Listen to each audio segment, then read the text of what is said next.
नमस्कार प्यारे साथियों। आज जो हम बात करेंगे वो शेर शाह के बारे में बात करेंगे।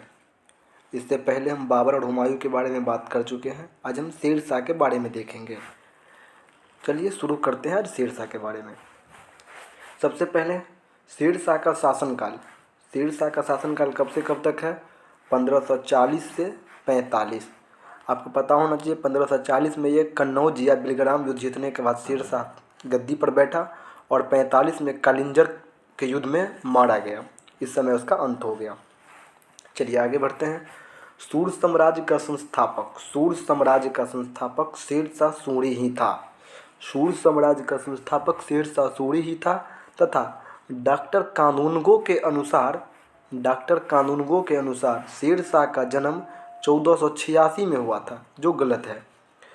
जबकि परमात्मा शरण के अनुसार जन्म 72 में हुआ था, ये सही है। परमात्मा शरण के अनुसार जो है ये अधिकतर यही आपको समझिए कि 100% यही सही है। इसको आपको गलत मान के चलना है। परमात्मा शरण के अनुसार शेर शाह का जन्म 1472 में हुआ था। शेर शाह का बचपन का नाम फरीद खान था। शेर शाह के बचपन का नाम फरीद खान था, जबकि शेर शाह के पिता हसन खान जौनपुर राज्य के अंतर्गत सासाराम के जमींदार थे। शेर शाह के जो पिता थे हसन खान, वो जौनपुर राज्य के अंतर्गत सासाराम एक जगह है जहाँ के जमींदार थे। याद रखिएगा, ये जो शेर शाह का जन्म ये हम डॉक्टर कानूनगो के अनुसार इसलिए दे दिए कि कोई आदमी जो होंगे वो आपको जिद करेंगे कि 1486 होगा, लेकिन ये गलत है। उसको बता दीजिएगा कि डॉक्टर कानूनगो के अनुसार ये थे, लेकिन ये गलत है। डॉक्टर परमात्मा शरण के अनुसार 1472 में हुआ था। आगे हम इसमें बात करेंगे। चलिए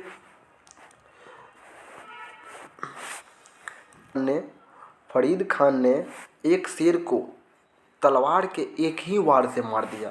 फरीद जो था वो एक शेर को तलवार के एक ही वार से मार दिया। उसके इस बहादुरी से प्रसन्न होकर मोहम्मद बहार खान लोहानी ने उसे शेर खान की उपाधि दी। यानी फरीद को शेर खान की उपाधि मोहम्मद बहार खान लोहानी ने दी। मोहम्मद बहार खान लोहानी, इसका उपनाम मोहम्मद शाह था। मोहम्मद बहार खान लोहानी ने शेर खान की उपाधि दिया। शेर शाह बिलग्राम युद्ध 1540 के बाद बिलग्राम को ही कन्नौज युद्ध बोलते हैं, याद रखिएगा। दिल्ली के गद्दी पर बैठा और रोहतासगढ़ का किला और किला एक कोना दिल्ली नामक मस्जिद शेर शाह ने बनाया। याद रखिएगा, ये किला एक कोना जो है ये पुराना किला में है। किला एक कोना जो है ये पुराना किला में है, जिसको शेर शाह ने बनवाया।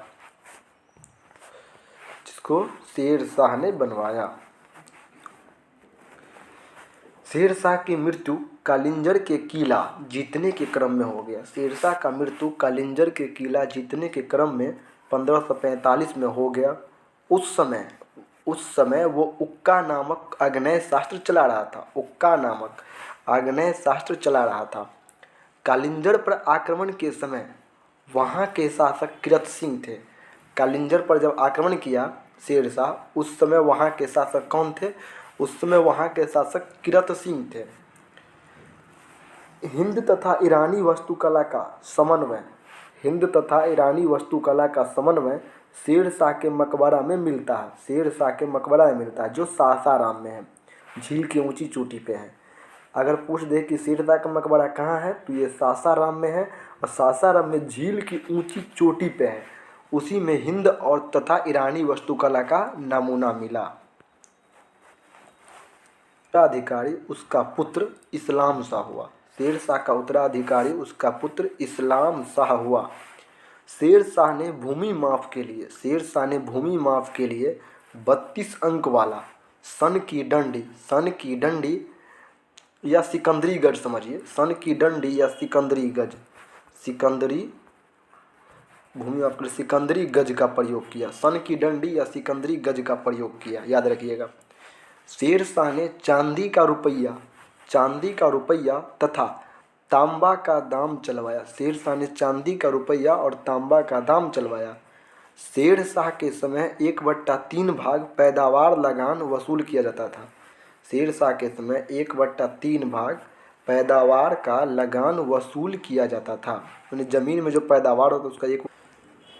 काबूलियत और पट्टा प्रथा की शुरुआत शेर शाह सूरी ने किया। शेर शाह ने शुरू किया। काबूलियत और पट्टा प्रथा का शुरुआत शेर शाह ने शुरू किया।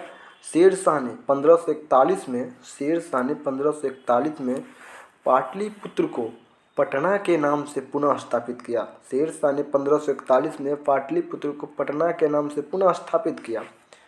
शेर शाह ने ग्रैंड ट्रंक रोड का मरम्मत करवाया। शेर शाह ने ग्रैंड ट्रंक रोड का मरम्मत करवाया और साथ में बनाया भी। ग्रैंड ट्रंक रोड बनाया भी।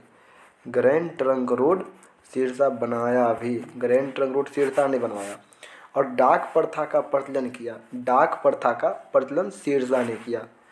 मलिक मोहम्मद जैसी शेर शाह के समकालीन एक विद्वान थे। मलिक मोहम्मद जैसी शेर शाह के समकालीन एक विद्वान थे, याद रखिएगा। शेर शाह का जन्म 1472 में बैजवाड़ा होशियारपुर नामक स्थान पर।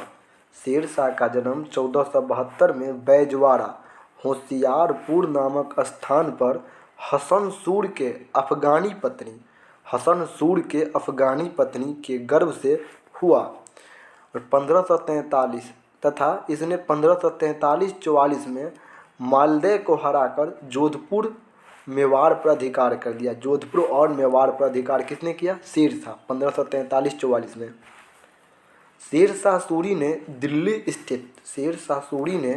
दिल्ली स्थित पुराना किला के भवनों का निर्माण कराया। याद रखिएगा, पुराना किला नहीं, पुराना किला के जो भवन है, भवन का निर्माण करवाया शेर शाह। और शेर शाह ने सैनिकों को हुलिया लिखना और घोड़ा दागना सिखाया। शेर शाह ने सैनिकों को हुलिया लिखना और घोड़ा को दागने का प्रथा सिखाया, याद रखिएगा।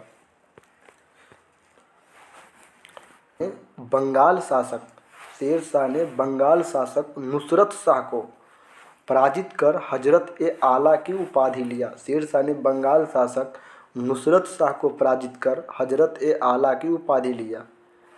शेर शाह ने मारवाड़ के युद्ध में मारवाड़ मेवाड़ को ही बोलते हैं। मारवाड़ के युद्ध में राजपूतों के पराक्रम से प्रभावित होकर कहा, मैंने एक मुट्ठी भर बाजरे के लिए अपना साम्राज्य खो डाला। यानी याद रखिएगा, ये किसने कहा कि मैंने एक मुट्ठी भर बाजरे के लिए अपना साम्राज्य खो डाला? तो शेर शाह ने ही ये बात कहा था, याद रखिएगा। चलिए, आज की क्लास यहीं समाप्ति होती है। अब अगले दिन हम शेर शाह तो हो गया, अब अकबर पे हम वीडियो बनाएंगे और अकबर का वीडियो थोड़ा लंबा हो जाएगा। और आप चैनल पे बने रहें। और चैनल पे नए हैं तो सब्सक्राइब करना नहीं भूलिएगा और शेयर ज़रूर कीजिएगा। अच्छा लगे वीडियो तो लाइक कमेंट जरूर कीजिएगा। धन्यवाद, मिलते हैं अगले वीडियो में। जय हिंद, जय भारत, जय बिहार।